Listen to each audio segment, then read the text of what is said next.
Hello everyone, welcome to English Shorthand classes. Exercise 24. Get ready for the dictation. Start. I am honored to be associated with this ceremony to lay the foundation stone of Jawaharlal Nehru Bhavan. This building, I believe, will become another landmark in these historic and beautiful environs. It is befitting and natural that we name the building that will house our Foreign Office after Pandit Jawaharlal Nehru. With his immense pride in India's great heritage and abiding faith in our country's capacity to march forth to a bright future, Pandit ji came to symbolize the hopes and aspirations of a free India in a brave new world. He was truly the architect of modern India and laid the foundation of a democratic, secular, and pluralistic polity. The institutional and policy foundations laid by him have come to underpin India's rapid ascent on the global political and economic scene. Pandit ji dreamed big for India and worked tirelessly to realize those dreams.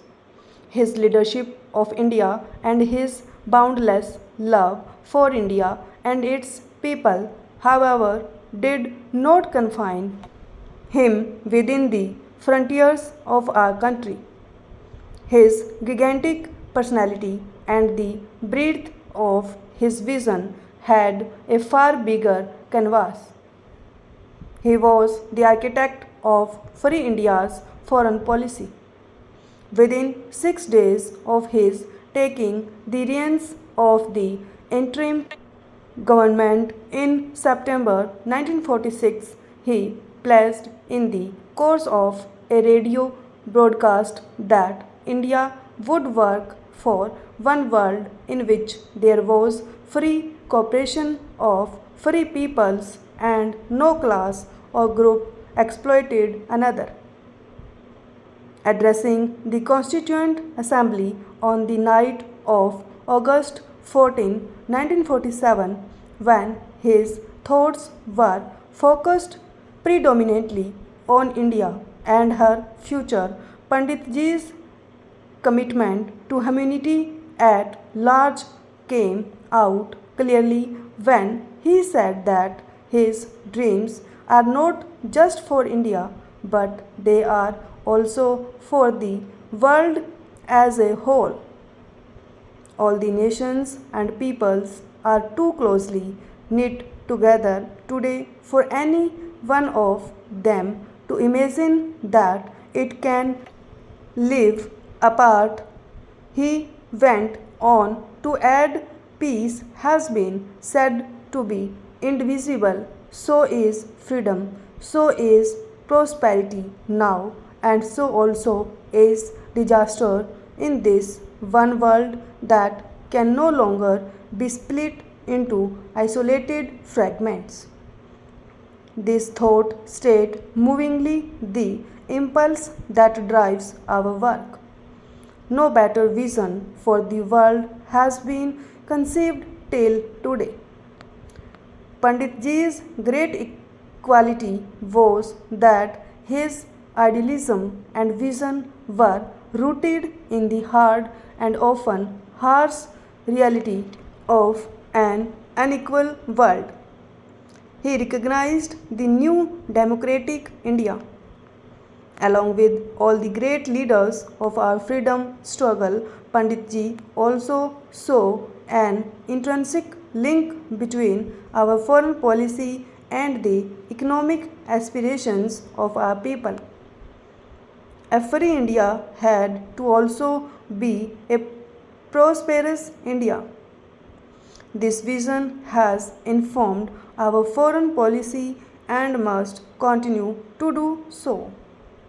Every democratically elected government has to be mindful of the well-being of its people. The foreign policy we pursue abroad must reflect our national priorities and concerns. There cannot be a disconnect between domestic capabilities, national aspirations, and external policies. Our foreign policy must help create an international environment conducive to India's rapid social and economic development. Our civilization has had a message for the world that informs our foreign policy vision. That has been a message of unity in diversity, of pluralism, inclusiveness, and secularism. The idea of Vasudeva Kutumbakam, the whole world is one family. A policy that combines these universal values with national interest is what Panditji visualized and shaped. For it was our national interest to seek space in the world to facilitate our development.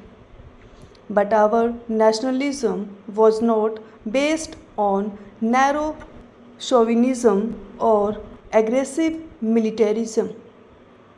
At the time of our independence, the world had just rid itself of one thought of such negative nationalism when it defeated fascism.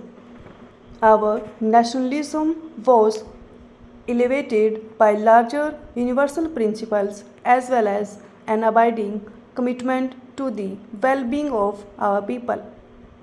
That is precisely why it was an enlightened nationalism. Similarly, Panditji's idea of non-alignment was also based on the principle that we were not aligned with anyone against anyone but only with our values and national interest. Non-alignment was neither an empty slogan nor a pretext to shirk the responsibility to define our own worldview based on national interest. Indeed, non-alignment was an expression of our enlightened national interest and continues to be so even today. We have worked hard to create the space needed to have the freedom to make policy choices in an increasingly interdependent world that we live in. The means we adopt to pursue our enduring objectives of peace, national security, and development will, of course, change from time to time. They will have to be evolved in response to the changing realities of an ever changing world. While the instruments of our policy and the tactics and strategy we adopt may change with time, the values in which they are based are universal and remain true for all time. Our diplomats are called upon to steer the course of India's foreign relations in an extremely complex global scenario. This what is called for here. Stop.